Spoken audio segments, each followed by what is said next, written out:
Baldwin County Public School System, considered one of the finest educational environments in the entire state of Alabama, has a history beginning in the latter part of the 18th century, when, as records indicate, Alabama's first public schoolhouse was built in the North Baldwin County community of Tinshaw in 1799. At that time, nearly 10 years prior to Baldwin being organized as a county, the area remained geographically expanse. Agriculture served as king, and family farms dotted every section of the county. However, in this era of extremely limited highway systems, individual communities built their own respective public schoolhouses, with the Board of Education supplying teachers to provide instruction. In the early part of the 20th century, the Baldwin County Public School System boasted over 80 separate school districts, each with their own individual public schoolhouse. As time progressed, marked with improvements in transportation and engineering, numerous school districts were consolidated into nearby areas, leaving us today with very few of the original public schoolhouses, which distinguish, beginning in 1799, Baldwin County as the birthplace of Alabama's first public schoolhouse. This documentary, commissioned by the Honorable County Commissioners of Baldwin County and honorable members of the Baldwin County Board of Education, seeks to illuminate these few remaining and historic original public schoolhouses in an effort to pay tribute to one of the finest public school systems in Alabama.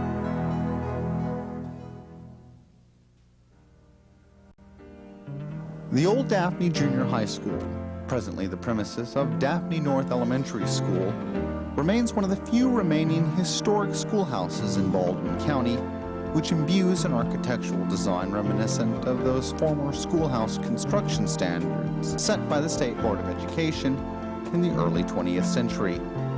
Its facade and interior accompaniments are simple and classic in design, but expanse in area as a remedy in a former era without the luxuries provided by central air conditioning to lessen the effects of the long hot summer months upon both students and teachers alike. The school had its beginnings as a training school for the former Daphne State Normal School, a nearby state-sanctioned training school devoted specifically toward the endeavor of training modern school teachers for Alabama in the early to mid-1900s.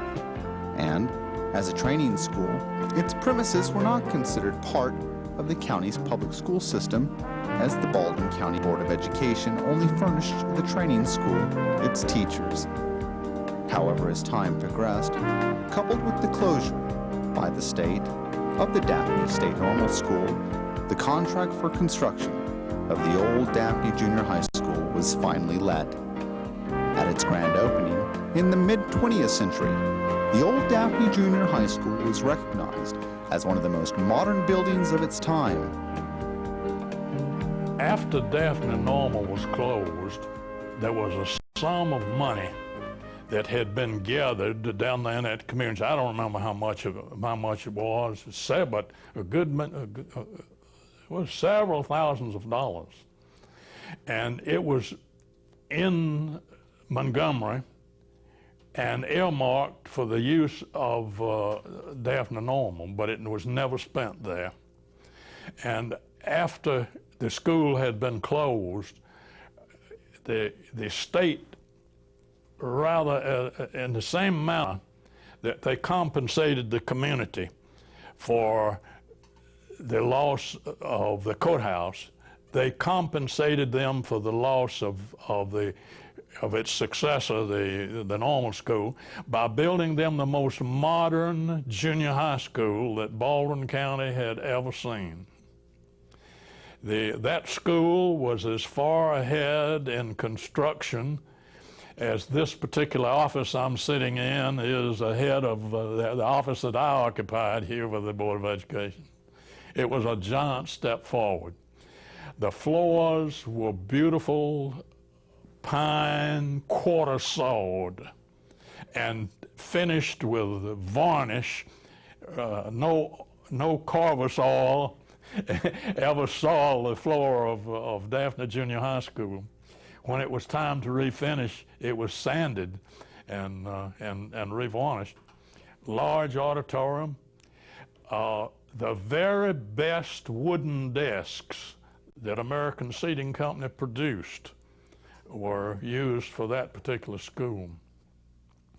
In later years, in my time, the classrooms became so crowded that those large wooden, comfortable wooden desks, although they had survived 25 years of use, they were in perfect condition. But the teachers and principals began to ask for smaller desks so they could accommodate the students. There simply was not room in the extra large rooms for 35 of those extra big desks.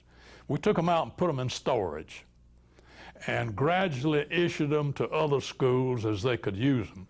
So those beautiful wooden American Seating Company desks are now scattered all over Baldwin County, and I'm sure some of them are still in use somewhere.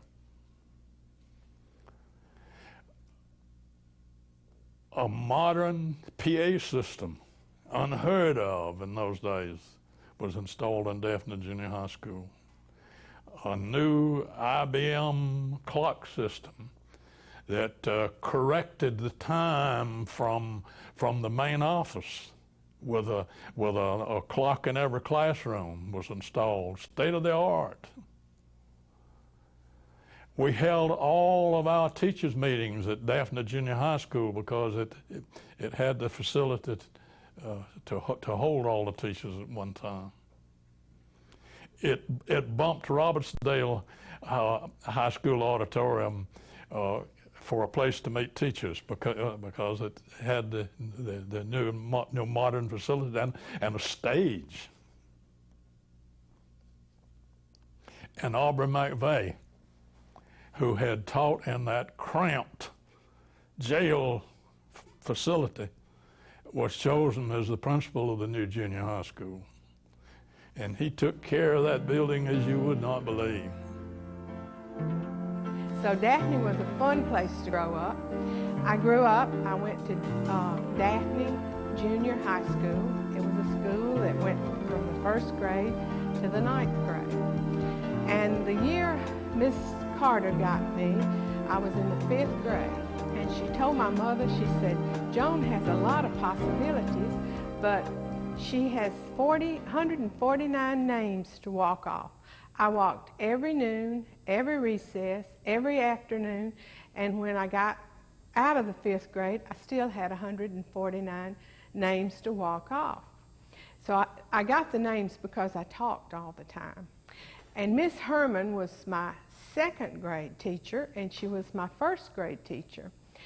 And so when I passed the 2nd grade, I went up to her and I told her, I said, goody, goody, goody, Miss Herman, I'm out of your class now. And she says, well, I don't know about that. She says, Dr. McVeigh told me I'd be your 3rd grade teacher. So I learned not to go up and tell the teachers anything like that. But Daphne Junior High School was a very fun place for me.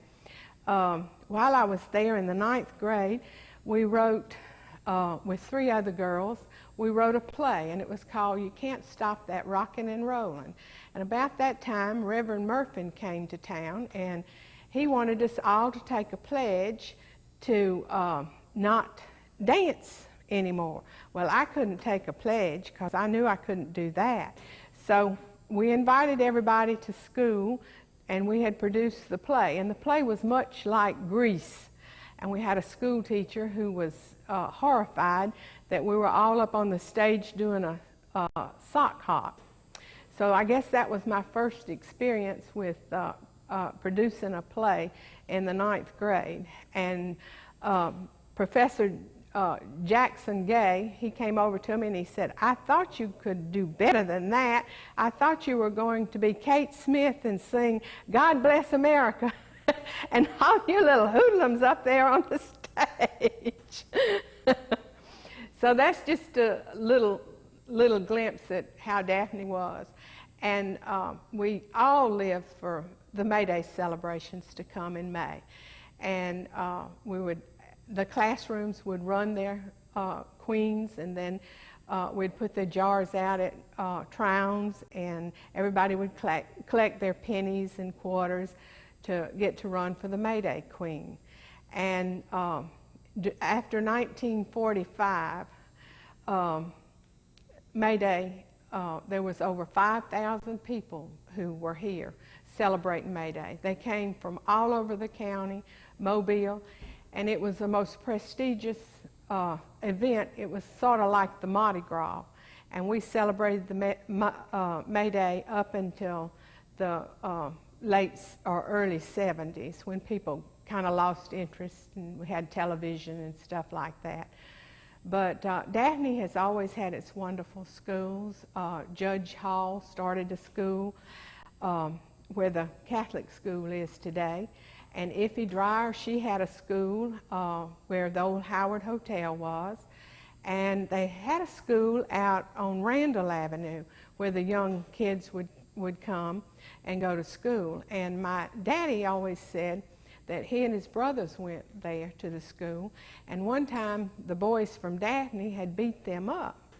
So they went home, they had a black eye, and so my grandmother, Mom Minnie, told them, said, you better not ever come back here with a black eye unless the guy's got more than you come home with. And so they said that she would hide in the woods with her lighter knots, and those boys, they had to fight. They could not fight. And I think this is a little bit before Al's time. I think it got a little more gentler after Al's time. But we have had some rowdy times here in Daphne, and we've all enjoyed it and been a part of it. And the schools, to show you, in the early 1960s, they ran a survey and a study, and on the eastern shore here, we had the highest educational level of any place in the state.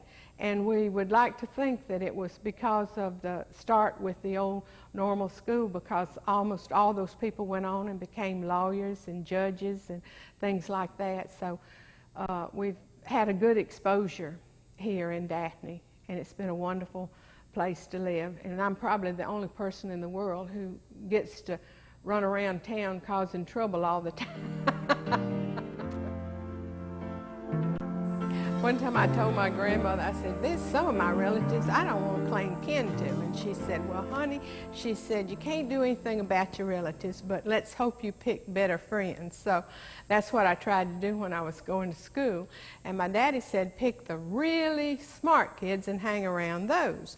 Well, in Daphne Junior High School, I had an uncle. His name was J.C., and my grandmother called him J.C. because all the rest of the family had so many nicknames. She thought if she just named him J.C., he wouldn't have any nicknames.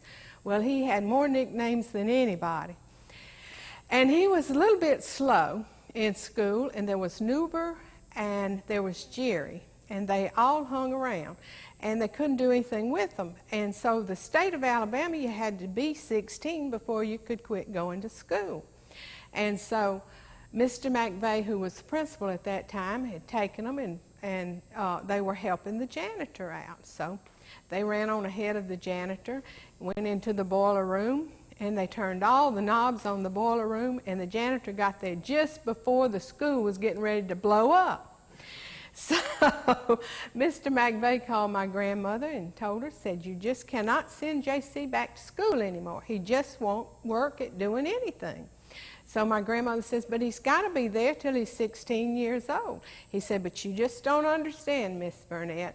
He cannot come back to school. Just forget about school.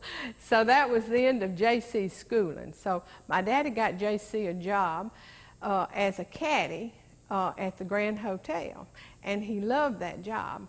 And Mr. Roberts, who ran the Grand Hotel, discovered something about J.C. He was real steadfast. He'd work hard if you praised him and you gave him a little money. So he worked for Mr. Roberts for a long time. I came to Daphne for 1935 with my grandparents. This is from Perdita, Alabama, just still in Baldwin County. My grandmother was a school teacher, and she needed to get her teaching certificate.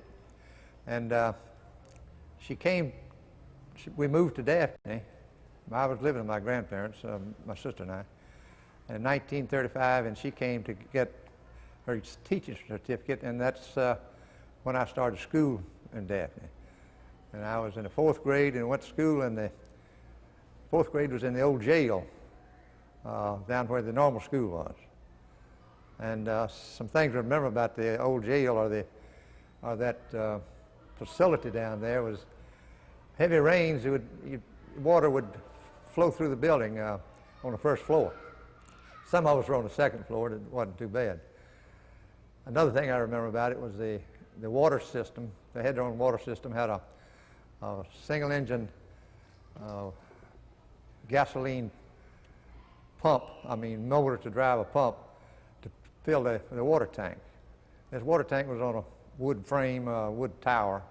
It was wood, and squirrels used to drink out of the water quite often. They would drown, and sometimes we didn't know they were in there until the water started tasting foul. So in the 6th grade, you moved over to the old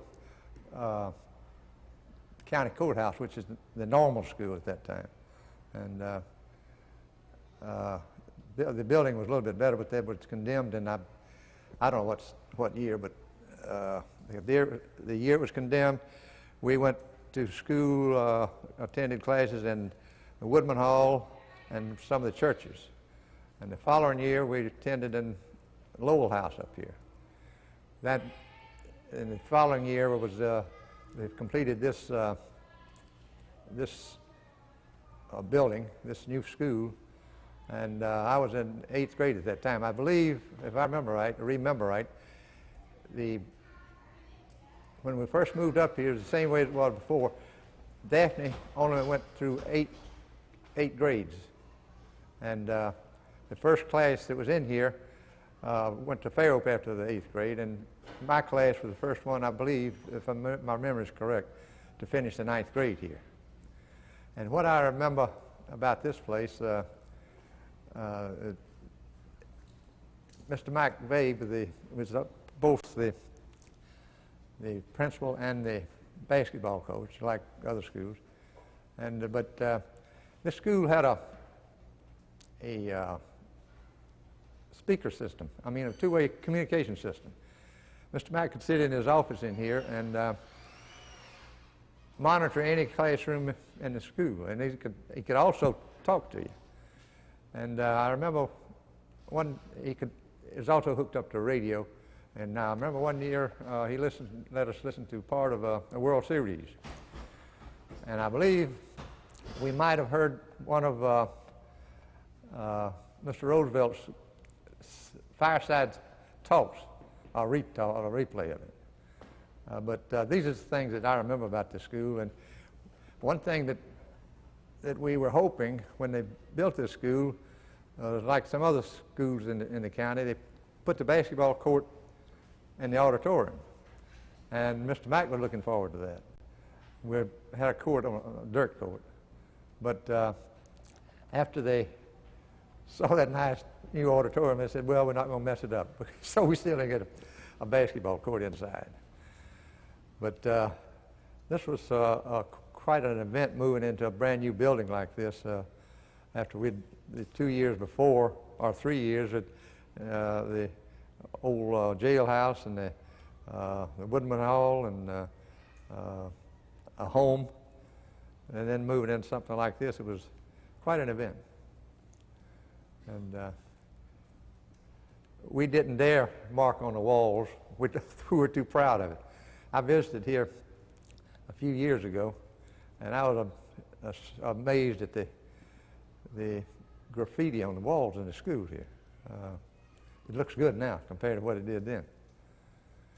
But this is what I remember about it, and I cherish my days going to school here. I had made a lot of friends and had some good teachers.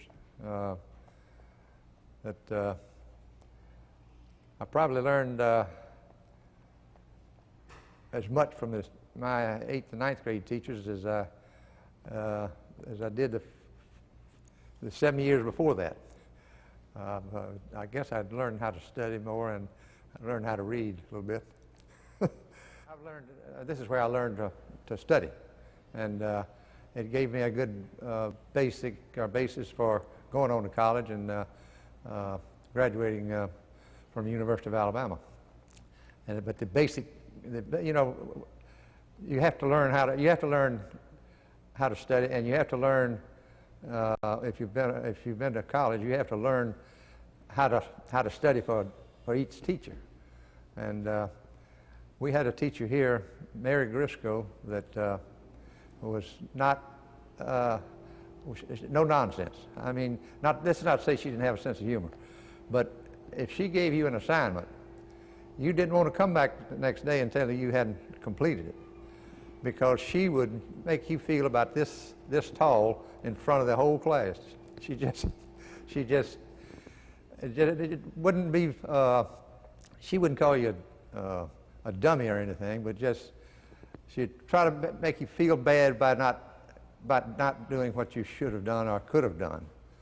And she influenced me in my studying. Another person that had influence on me was Aubrey McVeigh, the principal. I've greatly admired him for the way he taught. He taught, and he also was coach of basketball. I played basketball, and he helped me a lot. Another one that I remember, Ms. Riggins. Ms. Riggins was a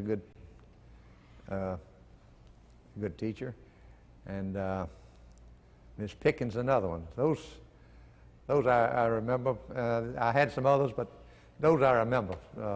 So the others must not have impressed me as much. I don't remember their name, but they influenced me at this school. I started here in Daphne Junior High School the first year that we had a school here. And as the saying goes, I did walk to school about a mile, I guess. And we had a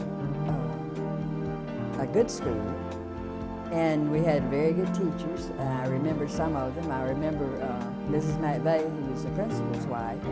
I had braids, and she used to take my hair down and comb it and put them back up.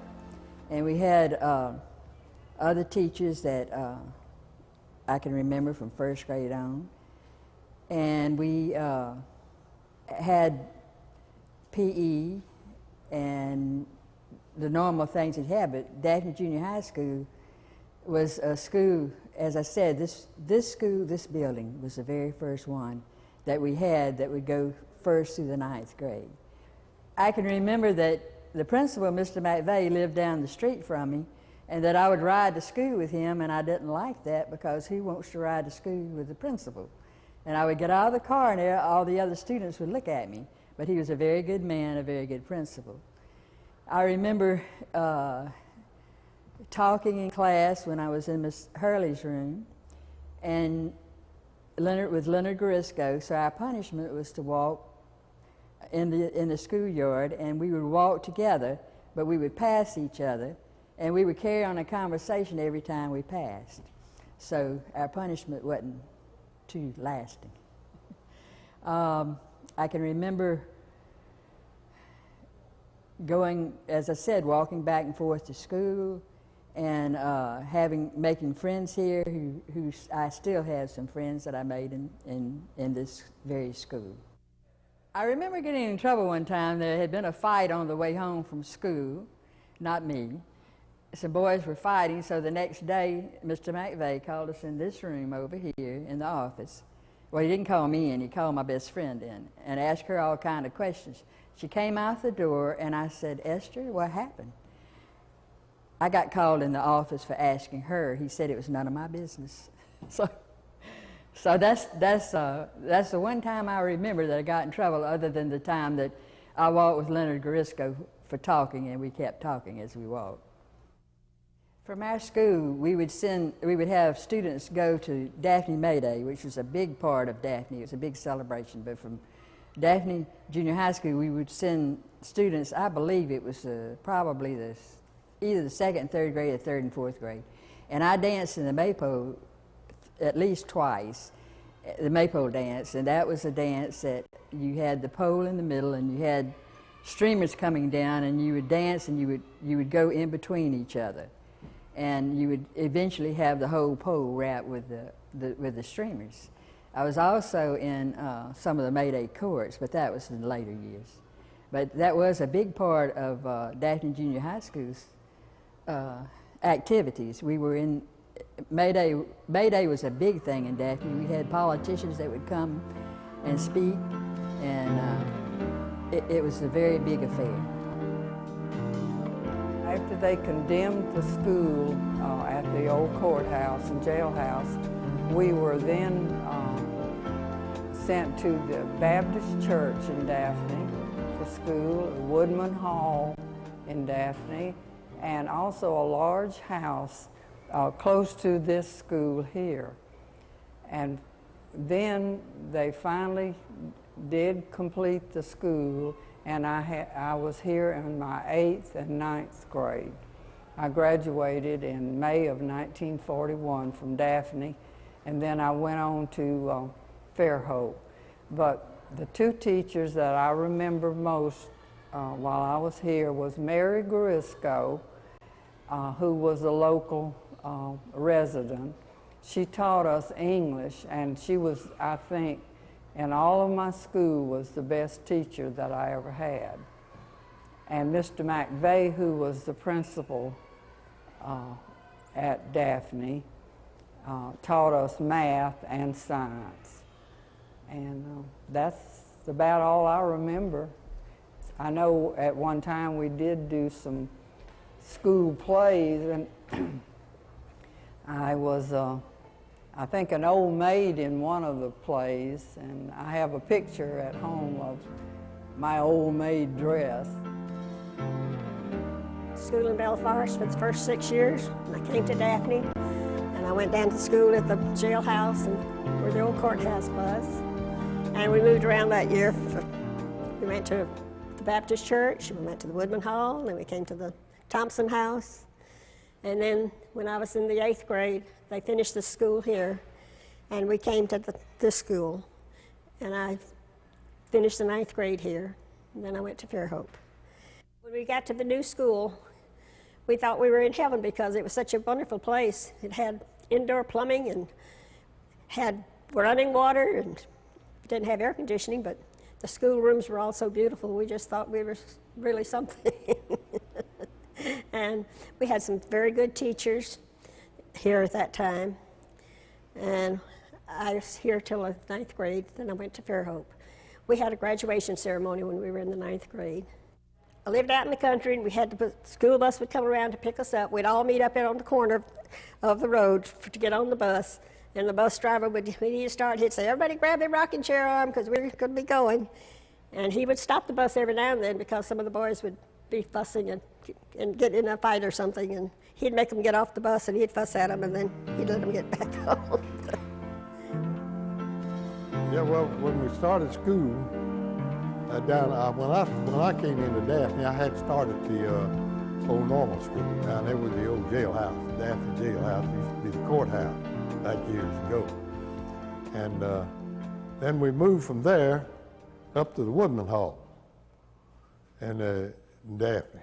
And then after we were there at the Woodman Hall, some of us were transferred then over to the old Lowell House building, which was up the street. It was about a 2-story building. We had classes in there, and there was several grades in there. And then we left there after this school was completed and came here. Well, we had a new building to come into. It was nice, real nice, big cafeteria, big office, PA system all through the building. And the county had set up a program for some students that would help them out on their tuition and everything else, and it was called the NYA. Well, we done, I think they paid us $6 a month for working in the school. And there was a couple of us boys that worked in the building here, and we go around and open all of the windows, set the windows and be sure that it was all closed every evening and after school before we caught our bus and went out of here.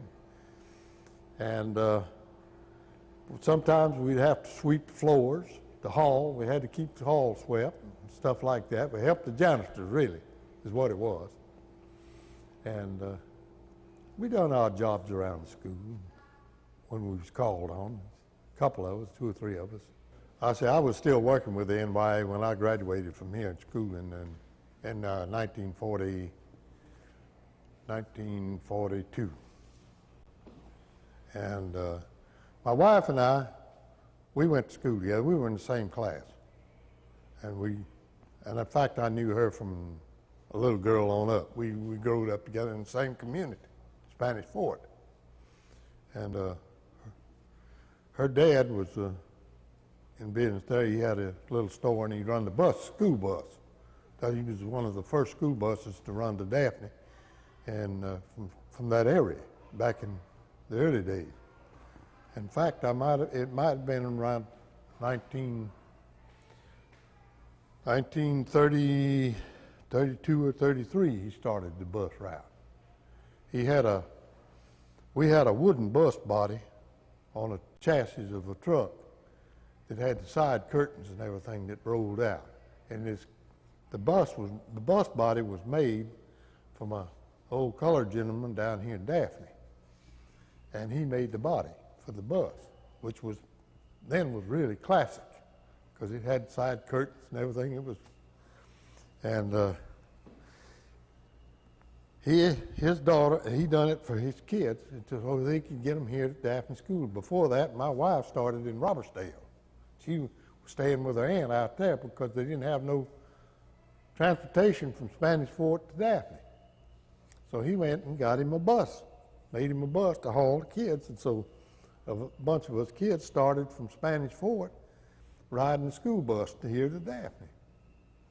And of course, I knew my wife before that because we growed up in the same community. And when I got out of service, we got married. She finished high school in Fairhope. So then I went to work as a mechanic and auto mechanic, and I worked there for 10 years at Jim Gaskin in Fairhope. And then I went from there to Brooklyn Field and worked there for 10 years, and Brooklyn closed, and I went to Pensacola, finished up my time. And anyway, getting back to the school, when the school was new and everything, of course it's a nice school now. Mr. Mack used to sit in his office and he would check in on every room, he could tell. And some of the rooms was, well, kind of loud. And there was one of the teachers who she couldn't hear very well, and she had a time with her classes. And them students in our class were having a ball one day, and a couple of them got in the locker room. A couple of students got in the locker, and then shut the door, and they was pounding on the locker. Mr. Mack was sitting in the office taking it all in. He walked down there, pulled the door open, says, "All right, go to the office." Got 2 students out of the locker room. They were beating on the wall, and she didn't know where the noise was coming from. She couldn't hear. They was taking advantage of her. And a lot of times when they had tests in that room, somebody get the answers before she ever knew they even had them, and they'd pass them all around. It was awful. And he used to check every day on them, on the classrooms. He'd get them on the PA system. And you got to pretty well behave yourself, because he'd open, any time he'd open that classroom door, he'd catch it. But anyway, then I guess we had a pretty good time here. We had a good class and everything. We had a good teachers. They were good. And I really liked Mr. McVeigh. He was a good principal. I thought a lot of him. Well, Inez and I Inez and I was always close together. We really liked each other. And when I went into the service, I used to get a letter from her every day, from Inez. She wrote me every day when I was in the service. And I was really true to, because I stayed that way with her, because we liked each other, and when I'd come home on leave and everything, we went out together and everything. We had good times. And even when I was a boy, on Sundays, when I came to church with my grandfather and them, he always used to go back by there and pick his paper and stuff up at the little store and stop at the store. And I'd get off and stay with them, Mr. and Miss Busby, and then Inez and Frank and her brother. Well, that was her brother, Frank. And we'd stay together. And on the afternoons, Sunday afternoon, Mr. Busby would take us to the ball game. We'd go to Hartwell Field to the ball games and see the Bears play then, Mobile Bears and what have you. And, they were the Mobile Shippers then, back then. It was the Mobile Shippers when we first started going. And then they went to the Bears. And we had a lot of good times together. And then when we graduated from here together, she went on to Fairhope. And I went on to work, and I finally wound up in the Army in that same year. Well, we went from the old, from the Woodman Hall on up to the all the way up to here, the old Lowell building and here together. We was always in the same class.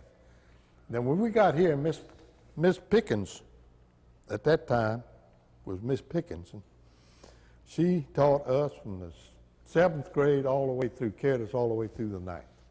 We stayed in her class. She went from one class to the other with the, she could have been in a lower class. I don't remember that much about it that far back, but I know that then eventually she got married, and she went to Miss Hammock, Miss Herman. But anyway, she taught us, and Mr. McVeigh taught us some of the classes. And I think Ms. Riggins was our science teacher. She taught in the science room down here, which was the science room right back here. I started out playing basketball from Mr. McVeigh in the 6th grade, and I played 4 years with him, from 6th grade on up to the 9th, through the 9th. And he was a good basketball coach. We had pretty good teams back then. But we didn't have no court. We played on a dirt court. Mr. Mack says, "I will not put a basketball court in my auditorium." So they ain't gonna mess up my floors. So we played on the dirt. When we had home games at night, we played away from home. That's where we played. So Mr. Mack was pretty strict about his floors. And we had a good time. He was a good coach, and he was a good teacher too. And later on in years, I used to see him come to baseball games and play one of the children. He had grandkids playing for. He had the one daughter, and she had some children playing sports. And he'd go to games, and we'd see him. And you'd sit and talk with him a lot. In the late 1890s, students in the Daphne community were going to school in a building on Randall Avenue. And with the institution and the formation of the Daphne Normal School, the State Teachers College, in the building that had been the courthouse in Daphne, students were then allowed to go there as part of a model school that was used to instruct teachers. Now, the normal school itself was a school that was grades 1 through 12. And the senior high school and the junior high school were actually called the normal school, and the elementary school was called the model school.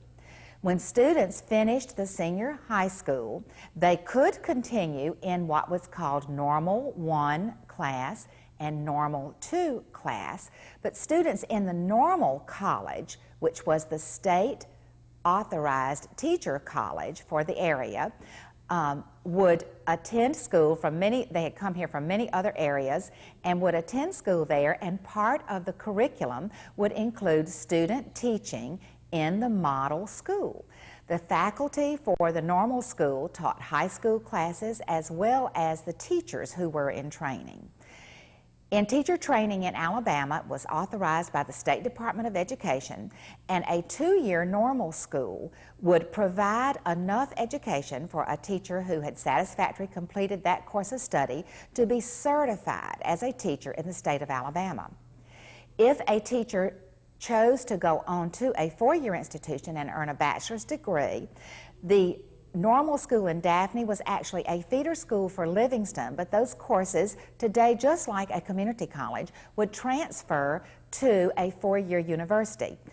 The Daphne Normal School, or the State Teacher College on Mobile Bay in Daphne, Alabama, was especially associated with Livingston University in Livingston, Alabama.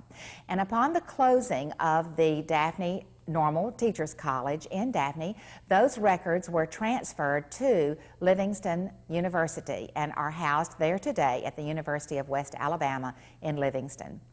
Teacher training throughout the state was authorized at the beginning of the 20th century through the State Board of Education. And the college in Daphne was considered one of the highest in standards and in teachers.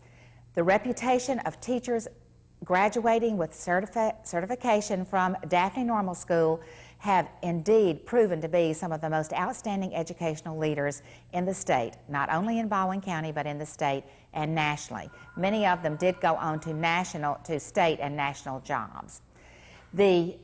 Upon the closing of Daphne Normal School and the building of Daphne Junior High, those same standards for teacher excellence were continued, and Daphne Junior High, built in 1939, was without a doubt the most modern of all school buildings in the state. The first one in Baldwin County with an intercom that was run by an electric clock from the office, and there were equipment and modern desks in the schoolrooms that were unheard of up to that time in Baldwin County.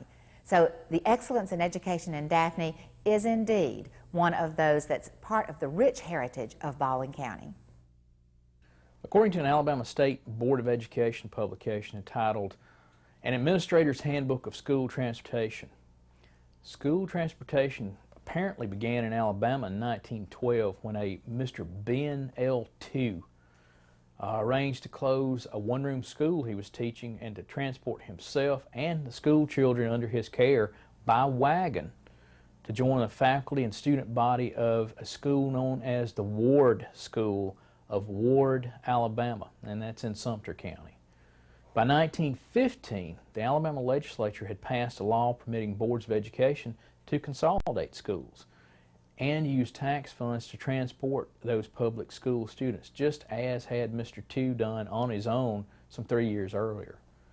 The move to consolidate schools became a statewide initiative, and by 1920, the state had somewhere around 157 vehicles which were used to transport children.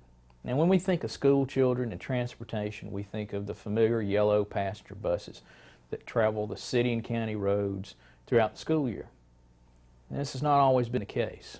Transportation of school children was born out of a desire to make education more uniform and efficient, but was only feasible once roadways in the states became serviceable year-round.